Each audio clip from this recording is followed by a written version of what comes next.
Bonjour et bienvenue dans cette formation GNS3. Donc tout d'abord, je me présente, je suis Béchir Bejaoui, je suis consultant et expert certifié en infrastructure réseau, ainsi que le développement des solutions distribuées et le business intelligence. Mon domaine d'expertise tourne autour de la plateforme Windows. Voici mes références, donc à savoir mon profil LinkedIn, mon profil de C# Corner, ainsi que mon profil donc MSDN. Vous pouvez me contacter sur Twitter à travers mon compte @bejawi-tweet ou encore via mon mail bejawi@csharper.com. Donc, qu'est-ce que GNS3? En fait, GNS3 est un simulateur de réseau qui permet l'émulation et la simulation des réseaux en général et les équipements Cisco en particulier, tels que les routeurs et les commutateurs. En fait, le GNS3 se base sur deux émulateurs, donc à savoir l'émulateur Dynamips pour émuler les routeurs et les commutateurs Cisco et l'émulateur de processeur QEMU pour émuler les machines virtuelles à base de différentes architectures, bien évidemment, telles que le x86, l'ARM, MIPS, PPC et Spark.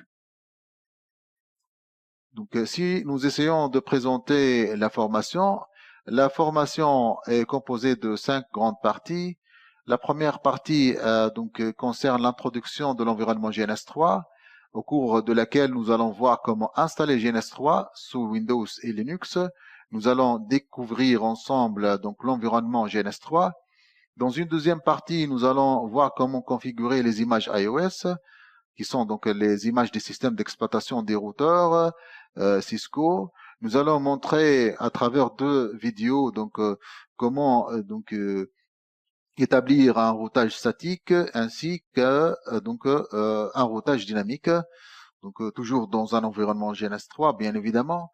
Donc dans une troisième partie, nous allons configurer ou montrer comment configurer des commutateurs Ethernet, Frame Relay et ATM. Dans une quatrième partie, nous allons voir comment intégrer des logiciels tiers dans l'environnement GNS3, à savoir le logiciel de virtualisation VirtualBox et QEMU aussi, qui est donc un logiciel de virtualisation. Donc nous allons montrer comment intégrer les VPCS au niveau donc d'une topologie GNS3. Et nous allons montrer comment connecter le GNS3 à son environnement physique, à savoir la machine physique, ou encore un réseau Wi-Fi. Donc, nous allons aussi montrer comment établir une connexion à distance, donc à partir d'une machine physique ou une machine virtuelle à un routeur ou un commutateur, via une connexion Telnet ou SSH.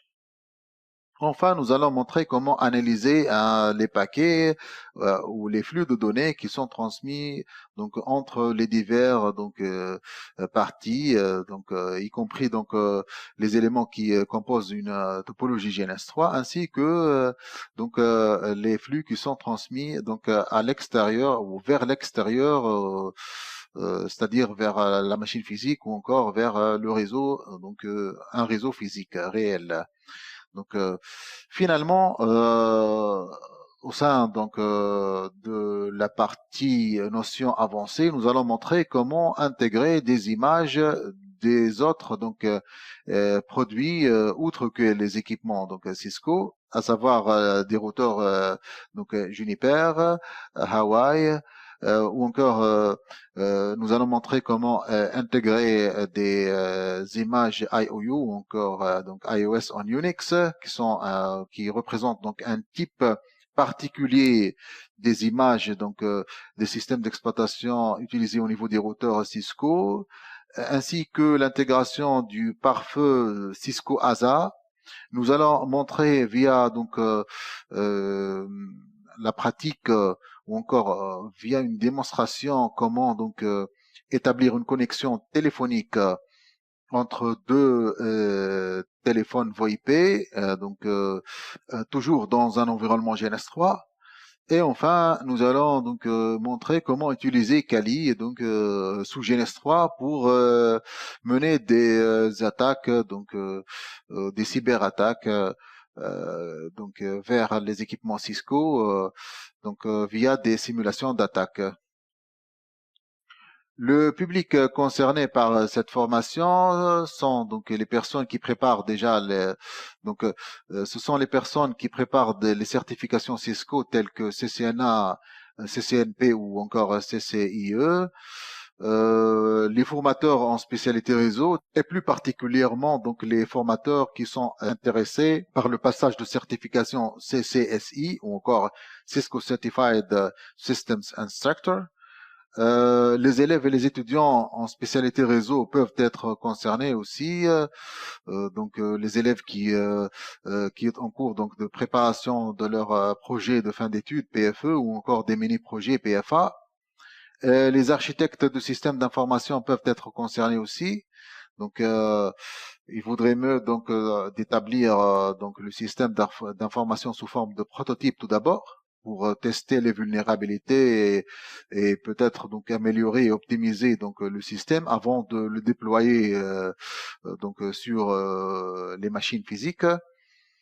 Et enfin les développeurs d'applications distribuées telles que mon cas. Et on entend par application distribuée les applications qui se déploient sur plusieurs machines au niveau du réseau au lieu du déploiement au niveau d'une machine standalone ou encore une machine locale.